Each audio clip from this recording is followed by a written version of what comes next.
Yo, what's going on, snipers, and welcome back to our Atlanta Thrashers franchise mode here in NHL 21. So in last episode, we made a trade to help out our power play unit, and we managed to finish the season 50-25, 5-2, which has us as one of the best teams in the entire NHL. Now, we're going to be taking on the Pittsburgh Penguins in the first round, which I'm kind of a little bit nervous about, to be honest, because they finished with a really weird record of 39, 39, and 4. I feel like this is the type of team that could probably just end up upsetting us and knocking us out from going back-to-back Stanley Cup champions, but you never know. Our team is pretty deep because of that trade we made in last episode. I will show you guys our roster currently. So we brought in Don Merritt from the Boston Bruins, who was an undrafted player that I was interested in before. This guy's been putting up some pretty good numbers in Boston through his career, but he's not really much of a good playoff player, but I hope that he could be a good playoff player for us. He played 20 games with us down the stretch with 9 points only, but he wasn't getting power play time, so I just added him to the power play unit going into the playoffs, so I'm hoping he could help out there. But as you can see in the playoffs, he only has 7 points in 19 playoff games, as opposed to regular season wise, he's like 443 points in 574 games, which is pretty good. So I'm hoping he can help us out in terms of the postseason, just because we definitely needed that like extra scoring. But our forward core looks really good going into this playoff matchup, I think. Definitely something we have better than for Pittsburgh. And in Pittsburgh's defense is pretty much like even to ours, and they have better goaltending, so it's maybe an more even series than we think. I will show you guys their roster again just in case you forget. But yeah, they might actually be able to beat us because of the fact they have good defense and goaltending. But as you can see, they have some good forwards as well. They have Pavel Markov, Sven Grossman, who's pretty good, Valery Shishkinov, Chuck Kopstels, and then some good complementary pieces like Tange, Jokinen, and Paye. Everybody else is a little bit weak, like Milan Kraft, Dinah Zubers, both dropping down to 75s, Patrick Stefan being a 74. Oli Barkov isn't bad for a fourth liner, and same with Gilbert Therian. But yeah, they have kind of an interesting roster. A lot of mix of veterans with some youthful guys that they drafted themselves. Then in terms of their defensive core, they still have a really good defensive core. They have Kaminsky and Brant Clark, which is pretty good for a 1-2.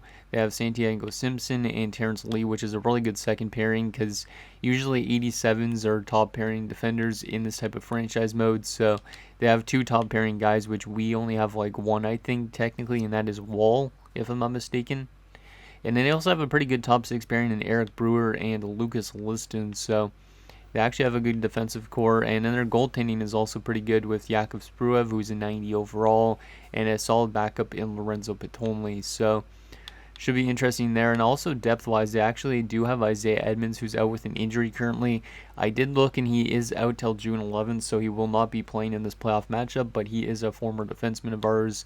They do have Lee Ackers as well for depth defenders, and they have Sean Avery as a depth forward. So should be a pretty interesting matchup. I don't know if it's going to be as easy as it looks to beat them because they didn't have a great season, but they do have a better roster than it looks actually on paper. Now, both teams are actually struggling in their last 10 games as well going into the playoffs. We're 3-5-2, while they're 2-5-2-1, so it should be an interesting matchup, but let's get into this. If I'm not mistaken, the last ever Atlanta Thrashers game in their history was against the Pittsburgh Penguins, I'm pretty sure. I could be completely wrong with that, but I believe it is the case. So that's kind of an interesting note going into this playoff matchup. But let's see what happens here in Game 1. We got home ice advantage, obviously, throughout the entire playoffs, probably, because we're going to be playing worse teams most of the time. So first period of Game 1, and it's 2-2. See, that's what I mean. You can't really write off Pittsburgh. They actually have a solid roster for their regular season record. But Ivanov opens the scoring early. Then less than a minute later, Patrice Bergeron scores a shorthanded goal. We are up 2-0, but then Kopstals scores 2 goals, which is not great. Then again, Carey Price has been a very bad playoff goalie in some cases, but he's also been good in some cases too, like last year in the Stanley Cup Finals and also in the Conference Finals. So if Carey Price doesn't play good, we don't have like somebody like Brian Elliott to turn to anymore. We only have Jackson Robbins, who's never played an NHL playoff game before. So I'm a little bit scared about that front. If Price doesn't hold up his forte, then we're going to lose. But so 2-2 after 1. Shots are 14-10 in favor of Pittsburgh. Second period, still 2-2. I'll take that. Shots are 22-21 in favor of Pittsburgh. Again, it's a 2-2 game. Very even game so far. And let's see what happens in this third period. And we blow a 2-0 lead. Olli Jokinen gets the goal for Pittsburgh as Jackson Robbins is in net now, which is kind of weird.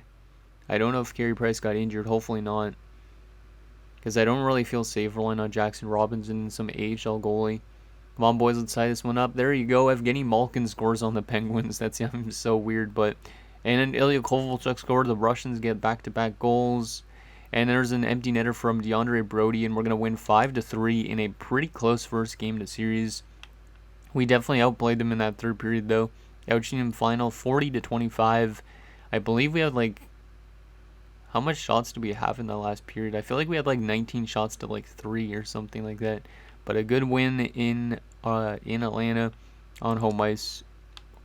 Taking advantage of that home ice advantage, too. So Ivanov from Kondratyov and Soderstrom. Bergeron from Frolov and Connolly. And then Malkin from Bergeron and Kondratyov. Kovalchuk from Malkin and Bergeron. And Brody from Camilleri and Frolov. So a lot of Russians on the score sheet. And looks like our top line did pretty good. But I believe, let's see. Yeah, that was third period. We outshot them 19-3. We definitely outplayed them, and that's why we came back and won that game. They won more faceoffs than us, which is kind of a surprise. Let's just take a look at those player stats. Yeah, Bergeron was really good. Same with Malkin. Yeah, that top line as normal is good. How about plus-minus wise? Who is bad? Ferguson and Martinez were out there for a couple goals, and same with Kovalchuk. And then Jackson Robbins actually would probably get considered with the win, I believe. Yeah, I think Jackson Robbins gets considered with the win. He does allow 1 goal on 3 shots, though, which is not good, but I believe he gets credited with the win here. So Bergeron the first star, Kopstall's the second star, and Malkin the third. So a pretty good first game. A little bit of complaints about letting in goals, but I believe our backup goalie, Jackson Robbins, might get credited with the win in that one, if I'm not mistaken. Let's take a look at that quickly just for fun. But a pretty good offensive first game from us. We need to play better defensively, though. Yeah, Jackson Robbins is going to get credited with the win, even though he had a .666 save percentage, but a 2.35 goals against is pretty good. But Jackson Robbins wins his first ever playoff game because Carey Price apparently got pulled. But he only faced 3 shots in 25 minutes. That's actually crazy as hell. But that's because that third period we just completely dominated them. But here we go. Let's get into game number 2. See if we can take a 2-0 series lead. We should be able to win the series, but I'm not counting Pittsburgh out ever. Especially considering we're coming off our first ever Stanley Cup win. First period of game 2, and we're down 2-0. That's not good. So Pavel Markov scores and Dinas Zubris score. And we're down 2-0 after 1. The shots are 11-7 in favor of Pittsburgh as well. Carey Price has not been good this series so far. We might have to rely on Jackson Robbins to get us a win in the series. Second period, we're down 3-1, so Bergeron made it a 1-goal game, but Olli Jokinen gets his second in the series, and we're down by 2 goals, even though we're out shooting them 27-21 now. Come on, boys, let's tie this up in the third period. Carey Price is losing us this game pretty much. Okay, Don Merritt scores, which is good. That's his first goal with us in the playoffs. And we don't score on the power play, and then Kopstalls makes it 4-2, but Ivanov makes it a 1-goal game again. Come on, boys, let's tie this up again here in the third. Who wants to be that hero for us? Martinez, I don't know who I want to call upon. And we are going to lose game 2 by a score of 4-3, even though we outshot them 42-30. Spruev had a good game from them, and we end up losing. So we have a tie series headed to Pittsburgh, which is not a good sign. Like I said, this team is kind of a team that you would expect. I think the Pittsburgh Penguins could take us to 7 easily. So Bergeron from Ferguson and Malkin, Merritt from Kemp and Houghton, and Ivanov from Soderstrom and Pispinen, but we're going to lose by only 1 goal. So we could have easily been down 2-0 in the series at this point if we didn't win that game 1. Or if we didn't have that strong third period. A lot of minus players as well in this game. Dot Merritt being a -2, which I don't really like. And once again, Carey Price was yanked from the game, and Jackson Robbins was put in net. Yeah, I don't really like Carey Price's play so far in this round. We might have to make some line adjustments because Carey Price has been pretty bad. Because he's usually a pretty bad playoff goalie until it matters, I think, actually. Because, like, the first 2 rounds last year, when we won the Stanley Cup, he was not very good in. So we mostly ran with Brian Elliott. But then when Carey Price came in the conference finals and the cup finals, he was actually really good. But, like, so far, he's not been good. 891 save percentage and 390 goals against average. Apparently, he also got credited with a playoff win, so I guess... It's weird. Both of them got credited with the same win, I guess. I feel like we should almost turn to Jackson Robbins, but I don't really know if I want to trust him. Because he's never played like an actual... Well, he's never started a playoff game before. I think we'll keep our lineup probably the same. Actually, maybe I'll move Camilleri up and move Kemp down. And just because Kemp, his plus-minus has not been that great. Give Camilleri a shot to play with merit, and it also improves the chemistry for the third line a little bit. Even though I really like Jalen Kemp, we're just going to try that to try and get something changed up a little bit because I feel like it hasn't been our best 2 games so far this series. So yeah, let's get into Game 3 in Pittsburgh, see if we could take a 2-1 series lead here and win games on the road because that's going to matter a lot in the series. First period, and we're up 1-0. I'll take that. Brock Bork opens the scoring on Spruev. The shots are 12-11 in favor of Pittsburgh, but we are up 1-0. That's a good start. Second period, and we're up 3-0. Let's go. Gordon Ferguson scores, and then Vladimir Frolov scores on the power play. So Frolov had a really good regular season, so I'm hoping he could do that this playoff run as well. We're up 3-0 going into the third. We should be able to just lock this one down. We had a power play early, but we don't convert on it. Not that it matters too much, but hopefully we can get that power play going in this postseason, considering the regular season wasn't great. Ferguson scores his second of the night. I don't think I've ever seen Ferguson score a 2-goal game.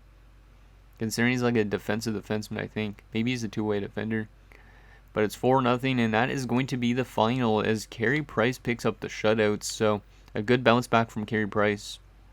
He's still very inconsistent in the playoffs, but Bork from Frolov and Kemp, Ferguson from Bergeron and Kovalchuk, Frolov from Merritt and Bork, and Ferguson from Kemp and Bork. Nice. 3 stars in that game. Carey Price, the first star, making 33 saves for the victory and the shutout. Bork, the second star, with 3 points, and Ferguson, the third star, with 2 goals. Nice. That was a good game. And that's definitely what we need after a loss against a team like Pittsburgh. So we're up 2-1 in the series. Can we take a 3-1 stranglehold on them with another win on the road? Let's see if Carey Price can play good for 2 straight games. Because like I said, he's really inconsistent. First period, and we're up 2-1. I'll take that. Soderstrom scores. Merritt scores another power play goal. So it looks like Don Merritt is a good power play player for our units. We might have to re-sign him this offseason, considering his contract is up. Taylor Pyatt scores on the power play for them to pull them within 1. We're being outshot 14-8, so it wasn't really a good offensive first period for us, but we did score on our chances. Hopefully that continues in the second period. Second period, and oh, that is not good. Kopstall scores on the power play to tie the game up. Shishkinov gave them the lead, but a late goal from Ivanov is going to make it a 3-3 game going into the third. The shots are 21 apiece. It's an even game. Let's see what happens in this third period. And Carey Price is going to let in a goal from Sean Avery, who must have got thrown into the lineup with a short-handed goal. But Bergeron's going to answer back with a power play goal to tie this one up. This has been a very close series. And Eric Brewer scores a short-handed goal for them in this third period. So 2 short-handed goals from the Pittsburgh Penguins. I don't like that. Come on, boys. Let's tie this one up again. And we are going to lose 5-4 in Game 4. And we have a tie series headed back home because of 2 short-handed goals in the third period. That is not good. We might have to address our power play unit again. So it's scores from Ivanov, Merritt from Bork and Frolov, Ivanov from Martinez and Soderstrom, and Bergeron from Kemp and Kovalchuk. But 2 short-handed goals against in that third period. That's not good. There's all their 3 stars. Yeah, I think I'm going to address our power play unit, even though it's been scoring goals. Actually, maybe I should keep our power play unit the same. Ken Breen's injured in AHL, not that that matters. But why did Sean Avery get thrown into the lineup? They must have suffered an injury or something, I would assume. But Sean Avery was thrown in and he scored a goal short-handed, of course. Yeah, he's been thrown into the lineup. Oh, Dinas Zubers got injured, I guess, in the playoffs when we were playing against them. So that's why Sean Avery's now in the lineup, is because Dinas Zubers was injured. How long is he out for? Must be a long-term injury, I would assume. And yeah, he bruised his hand. He's out till my birthday of 2033. Okay. Interesting. So he's out pretty much this entire round, I think, which is good for us.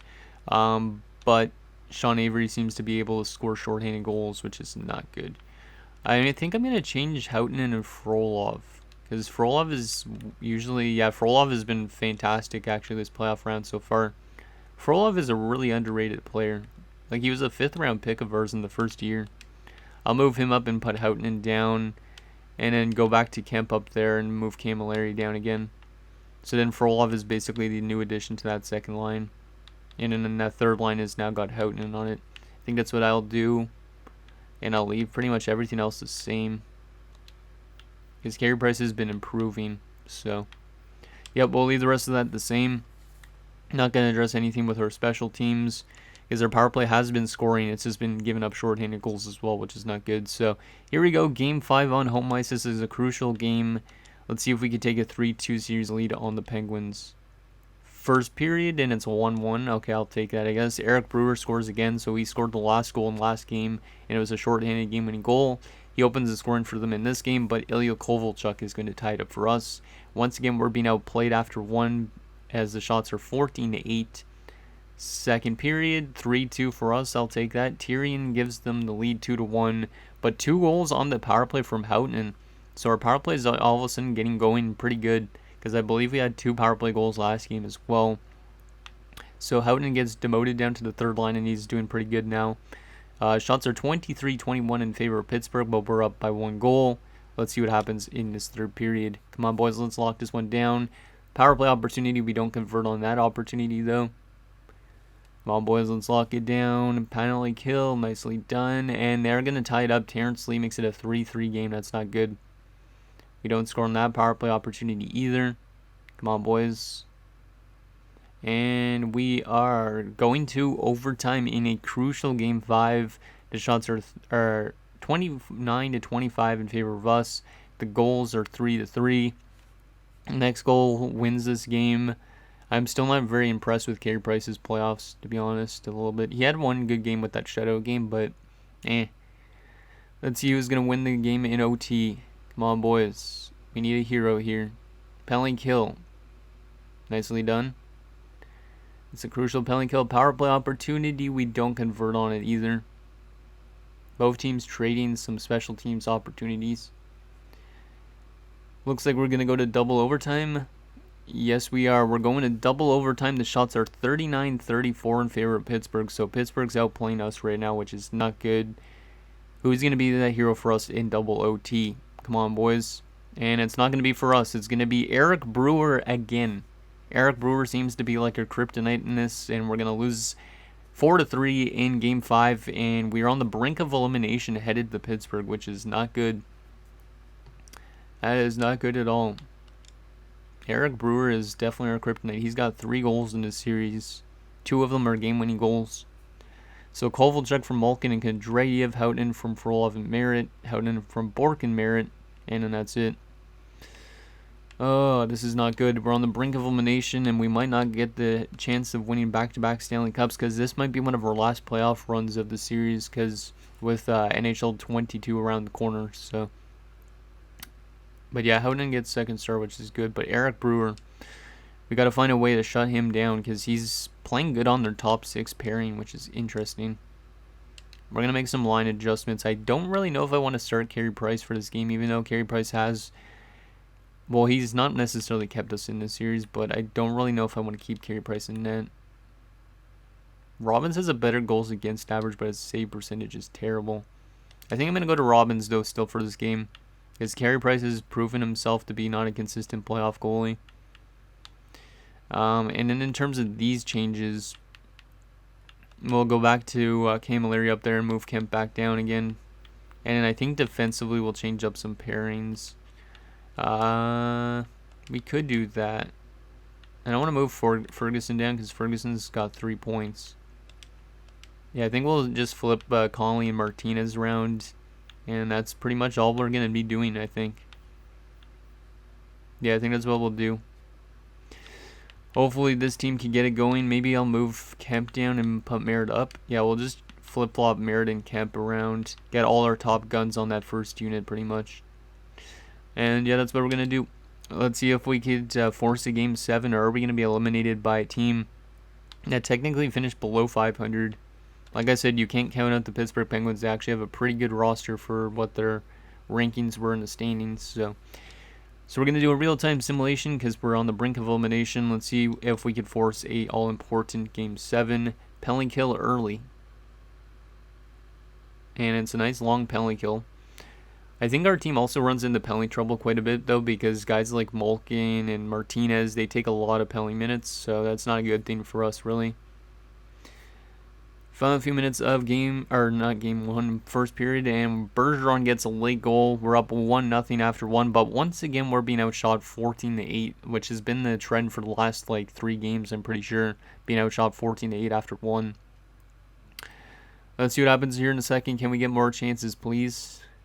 Because Pittsburgh's just running up the score sheet in terms of shots. Houghton makes it 2-0. He's got 3 goals in the last 2 games, which is good. And I think his last 2 goals were also in the second period, so he seems to be like a good second period player. But we're up still 2-0, which is good, even though we're being badly outshot, and we're still up 2-0 going into the third. Shots are 26-15 in favor of Pittsburgh.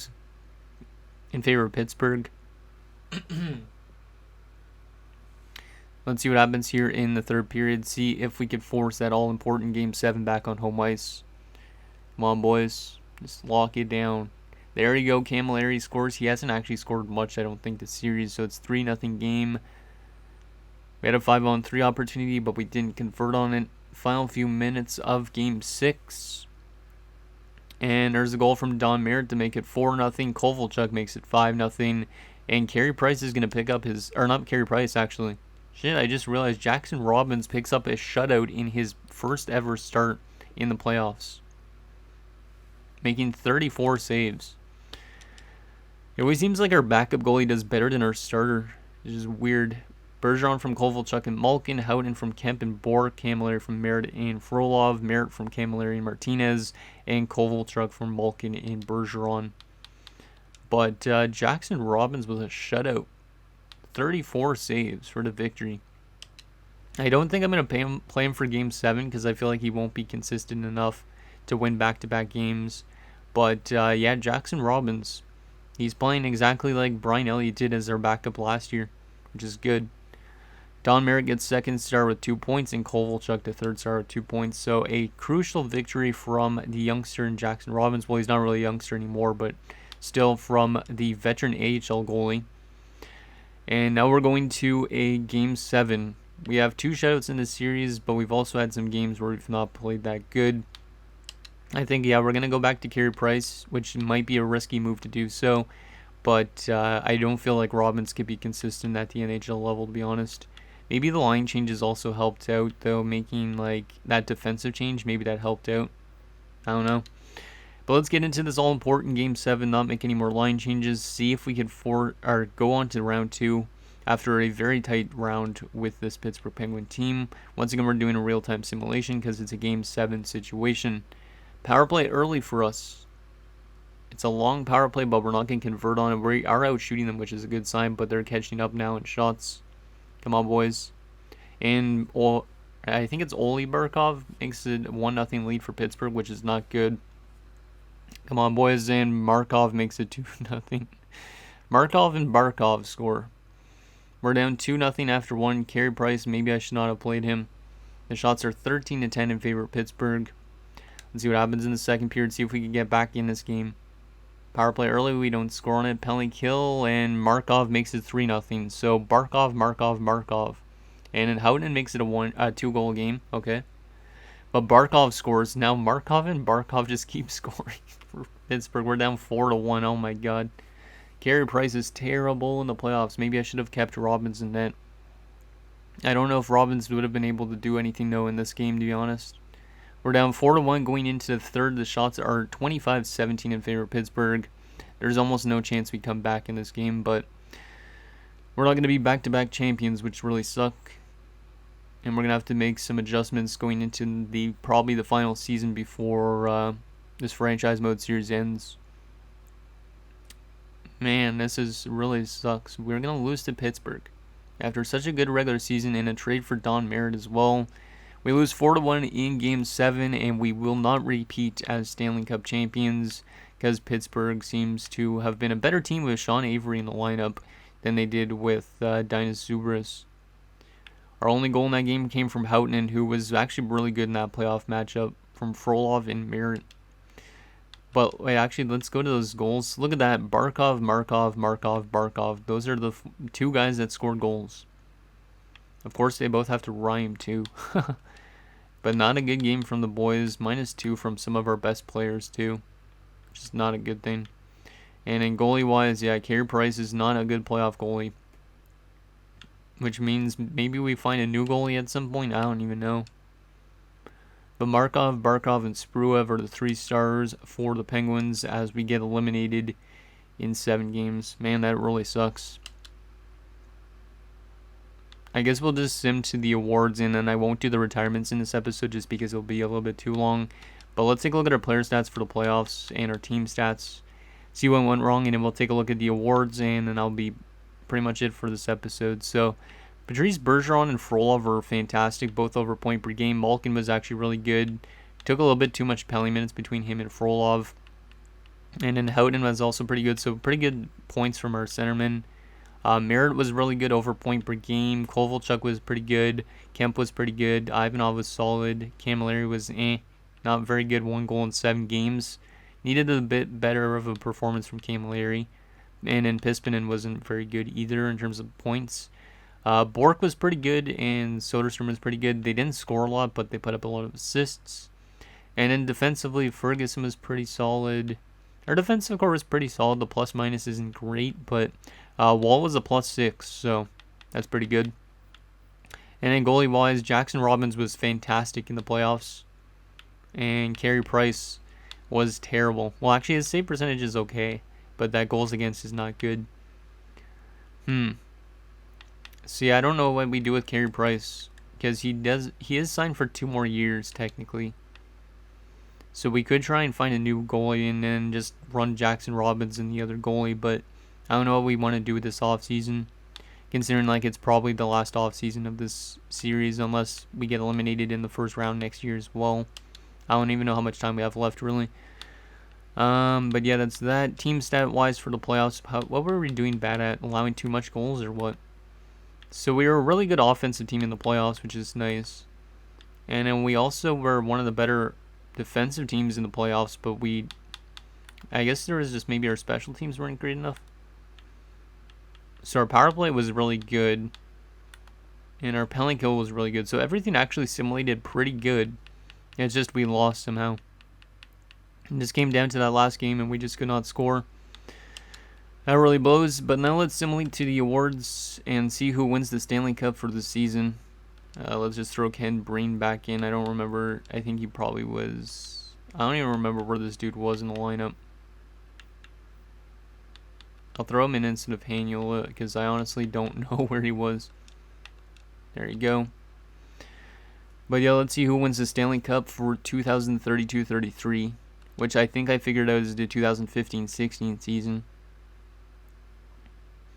Who is going to be the champions? It's going to be the Pittsburgh Penguins. So that team somehow managed to go on and win a Stanley Cup, which I'm kind of shocked about. They actually had a pretty good roster, like I said, but they didn't have a good regular season simulation. And they go on to win the Stanley Cup in 2015-16, so that's kind of realistic. And then also Hartford wins the AHL. So let's take a look at those individual awards.